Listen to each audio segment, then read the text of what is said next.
Gold, trusted gold buyers. మీరు తాకట్టు పెట్టిన బంగారాన్ని విడిపించి ఈ రోజు ఉన్న మార్కెట్ ధరకు కొనబడను.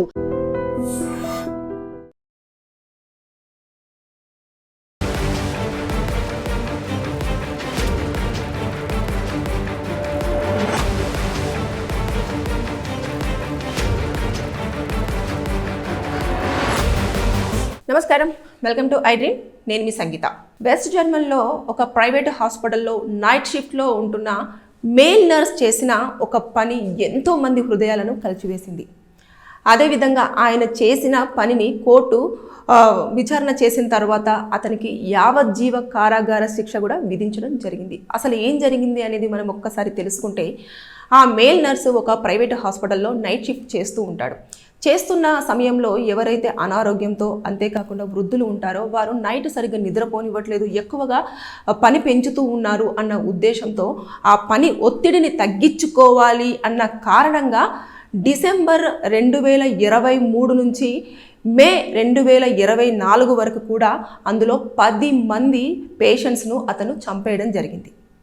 అయితే ఇది మర్డర్ కేసు కింద కన్సిడర్ అవుతుంది కాబట్టి అది తెలిసిన వెంటనే, అంటే ఒక్కసారి ఇది ఎలా బయటికి వచ్చింది అంటే, ఎందుకని ఈ షిఫ్ట్లో ఉన్నప్పుడు ఒక పేషెంట్ కంపల్సరీగా చనిపోతూ ఉన్నారు, ఈ పేషెంట్ నైట్ పూట సరిగ్గానే ఉంటున్నారు, ఇతని బీపీ కానివ్వండి, షుగర్ లెవెల్స్ కానివ్వండి, అదేవిధంగా హార్ట్ బీట్ కానివ్వండి, ప్రతిదీ చాలా కరెక్ట్గా ఉన్నా కూడా ఎందుకని ఉదయానికల్లానే మరణించడం జరుగుతుంది అని చెప్పేసి అతన్ని ఒక్కసారి చూసిన తర్వాత పోస్ట్ మార్టం చేసేటప్పుడు కూడా తెలిసింది ఏంటంటే, దిండు పెట్టేసి గట్టిగా అదమడం వల్ల ఊపిరి ఆడక చనిపోవడం జరిగింది అని చెప్పేసి అక్కడున్న డాక్టర్స్ నిర్ధారించుకొని, అచ్చా ఇది నైట్ షిఫ్ట్లో ఉన్న ఈ పర్సన్ వల్లనే జరుగుతుంది, ఈ మేల్ నర్స్ని మాత్రమే మనం ఇక్కడ అలర్ట్ చేస్తున్నాం కదా అని చెప్పేసి దాన్ని చూసి ఇమీడియట్గా పోలీసులకు ఇన్ఫర్మేషన్ ఇవ్వడము, పోలీసులు వచ్చి అరెస్ట్ చేయడము, ఆయన మీద మర్డర్ కేసు పెట్టడము, ఐపీసీ సెక్షన్ 302 కింద దాంట్లో యావజ్జీవ కారాగార శిక్ష విధించడం అనేది జరిగిపోయింది.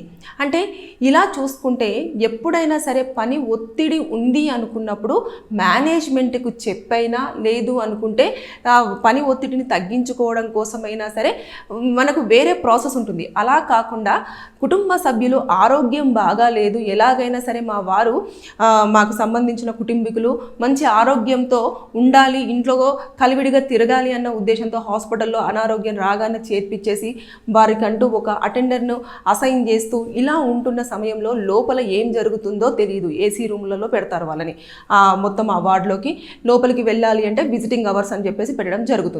ఇక ఉదయం పూట అంత బాగానే ఉంటున్నారు, రాత్రి సమయంలో అంత ఏదైతే లాస్ట్ విజిటింగ్ అవర్ ఉంటుందో ఆ టైంలో విజిట్ చేసుకుంటున్నారు, వచ్చేసి మాట్లాడి అంతా ఓకే ఉంటుంది. మార్నింగ్ కల్లా చనిపోయారు అన్న వార్త వినగానే వాళ్ళ హృదయం ఎంత బాధపడుతూ ఉంటుంది. అయితే ఇలాంటి సంఘటనలు చోటు చేసుకోవడంతో అక్కడ ఎంక్వైరీ చేపడితే ఇలా జరిగింది అని చెప్పేసి ఆ మేల్ నర్స్ని వాళ్ళు కూడా ఐడెంటిఫై చేశారు. అదంతా ఓకే, కానీ ఇలాంటివన్నీ కూడా చోటు చేసుకుంటున్నాయి. ఎప్పుడైనా సరే పని ఒత్తిడి అన్ని ప్లేసులలో, అన్ని చోట్లలో ఉంటుంది.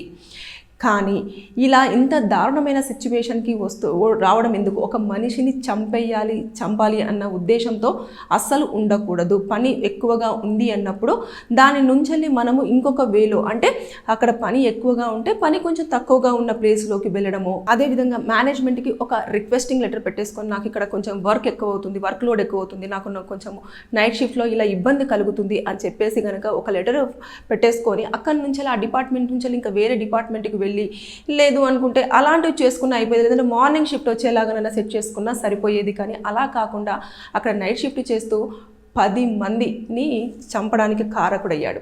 అంటే ఒకరి చంపినా, ఇద్దరిని చంపినా కూడా అది మర్డర్ కేసు కిందనే రావడం జరుగుతుంది. కాబట్టి ఇంతమందిని చంపారు కదా, ఒకటే శిక్షణ అంటే యాక్చువల్గా యావజ్జీవ కారాగార శిక్ష అంటే దాదాపుగా ఇంకా జీవిత ఖైదు అన్నట్టు, జీవితాంతం అతను జైల్లోనే ఉండాలి, ఆ జైల్లోనే శిక్షణ అనుభవిస్తూ ఉండాలి. అక్కడ ఎలా ఉంటుందంటే, అక్కడ ఉన్న కంట్రీలో కూడా రూల్స్ అండ్ రెగ్యులేషన్స్ అంతా చాలా స్ట్రిక్ట్గా ఉంటాయి. వాళ్ళు ఒక శిక్ష విధించారు అని అంటే ఇంకా అది ఇంకా వాళ్ళు మళ్ళీ బయటికి రాకుండా సత్ప్రవర్తన అని, లేకపోతే ఇంకొకటని అలా అని ఇంకా వాళ్ళని వదిలిపెట్టే అవకాశం ఉండదు. వాళ్ళు ఖచ్చితంగా అది లైఫ్ మొత్తం వాళ్ళు అనుభవించాల్సిగా తప్పదు. కాబట్టి ఇలాంటివి కూడా జరుగుతున్నాయి. కాబట్టి ఆ హాస్పిటల్ మేనేజ్మెంట్ కానివ్వండి, ఎవరైనా సరే కానివ్వండి, ప్రతి ఒక్కరు సీసీ కెమెరా ఫుటేజ్ అంతా కూడా ఎప్పటికప్పుడు ఈ మధ్యకాలంలో స్టోర్ చేసుకోవడం జరుగుతుంది. ఇది అక్కడ ఆ కంట్రీలోనే జరిగింది కదా, ఇక్కడ జరగట్లేదు అని చెప్పేసి కూడా కదా, కొన్ని రీల్స్ చూస్తుంటే మనకు తెలుస్తూ ఉంటుంది. అంటే వాళ్ళు సరిగ్గా మాట వినకపోవడం, కొంచెము ఏజ్డ్ వాళ్ళు ఏం చేస్తారంటే చెప్పిందే చెప్పడం, అదేవిధంగా కొంచెం సతాయిస్తూ ఉంటారు, అంటే చిన్న పిల్లల్లాగా మారాం చేస్తూ ఉంటారు. అప్పుడు ఏం చేస్తారంటే కొంతమంది సిస్టర్స్ మాత్రం చాలా ఓపికగా వాళ్ళని ఇంట్లో వాళ్ళు చూసుకున్నంత దానికంటే ఎక్కువగా బాగా చూసుకొని వాళ్ళు ఏమన్నా డైపర్లు చేంజ్ చేయాలన్నా, లేకపోతే వారికి ఇంజెక్షన్స్ ఇవ్వాలన్నా, మెడిసిన్ ఇవ్వాలన్నా కూడా వారితో మాట్లాడి చిన్న పిల్లల్లాగా బిహేవ్ చేస్తూనే కొంతమంది సిస్టర్స్ అనేది వాళ్ళకు ట్రీట్మెంట్ అంటూ ఇస్తూ ఉంటారు. అదేవిధంగా డాక్టర్స్ కూడా వాళ్ళను ట్రీట్ చేసే విధానం కూడా చిన్న పిల్లల్ని చేసినట్టుగానే ఉంటుంది. వారు అలా చెప్తేనే వింటారు. ఇంకా కొన్నిసార్లు వాళ్ళు బాగా మారం చేస్తే ఏం చేస్తారు అంటే ఒక నిద్ర ట్యాబ్లెట్ ఇచ్చేసి వారిని పడుకునేలాగా చేస్తారు అన్నట్టు. అంటే ఆ టైంలో వారు నొప్పిని భరించలేకపోను, లేకపోతే ఇంకొకటి చేస్తూనే ఉంటే డాక్టర్ సజెషన్ తీసుకొని వారిని ఆ టైంలో ఎలా కంట్రోల్ చేయాలని తెలుసుకుంటే ఖచ్చితంగా డాక్టర్స్ ఒక సజెషన్ ఇస్తారు. దాన్ని బట్టి సిస్టర్స్ అందరూ కూడా, మేల్ సిస్టర్ కానివ్వండి, ఫీమేల్ సిస్టర్ కానివ్వండి, ఫాలో అవ్వడం అనేది జరుగుతూ వస్తుంది. కానీ ఇక్కడ అలా కాకుండా డైరెక్ట్ ఆ పర్సన్స్ని చంపేయడం అనేది కూడా ఎంత బాధాకరణం. వాళ్ళు ఇంకా లైఫ్ వాళ్ళకు ఉండేదేమో, కానీ ఒక వ్యక్తి హాస్పిటల్లోనే ఉంటూ వారు సేఫ్గా ట్రీట్మెంట్ అయిపోయిన తర్వాత ఇంటికి వస్తారేమో అని అనుకున్న తరుణంలో అక్కడ చనిపోయి డెడ్ బాడీని ఇంటికి తీసుకొచ్చుకోవాల్సిన పరిస్థితి చోటు చేసుకుంది, కేవలం ఆ ఒక్క నైట్ షిఫ్ట్లో ఉన్న మేల్ నర్స్ వల్లనే. సో ఇదంతా కూడా తెలిసింది, అదేవిధంగా వారికి శిక్ష పడింది. కాబట్టి ఇప్పుడు ఆ హాస్పిటల్లో కూడా ప్రతి ఒక్క చోట సీసీ కెమెరాలు బిగించడం జరిగింది. ఎప్పటికప్పుడు మానిటరింగ్ చేయడానికి కోసం ఒక పర్సన్ని కూడా అలర్ట్ చేయడం జరిగిందంట.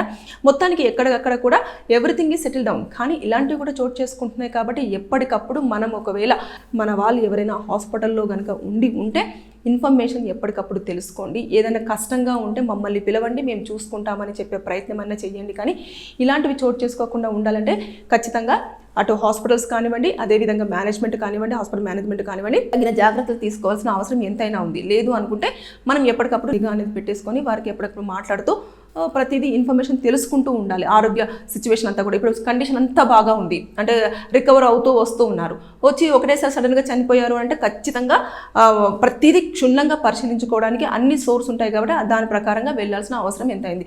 కాకపోతే ఇక్కడ వెస్ట్ జర్మనీలో జరిగిన సంఘటన మాత్రం ఎంతో మంది హృదయాలను కలిచివేసింది. అంటే అటు వృద్ధులు కానివ్వండి, అనారోగ్యంతో ఉన్న వాళ్ళు ఎలాగైనా చనిపోతారు కాబట్టి చంపేస్తే ప్రాబ్లం లేదు అనుకున్నాడు. కానీ అతనే వెళ్ళి యావజ్జీవ కారాగార శిక్ష అనుభవించాల్సిన పరిస్థితి తెచ్చుకున్నాడు. సో ఇలాంటివి కూడా జరుగుతున్నాయి. కాబట్టి జాగ్రత్తగా ఉండాలి. హాస్పిటల్స్ దగ్గరైనా ఎక్కడైనా సరే మన వాళ్ళను మంచిగా చూసుకునే దానికి మనం రెడీగా ఉండాలని చెప్పేసి నేను ఈ వీడియోలో కోరుకోవడం జరుగుతుంది. Thank you. And for more videos, Please subscribe to iDream.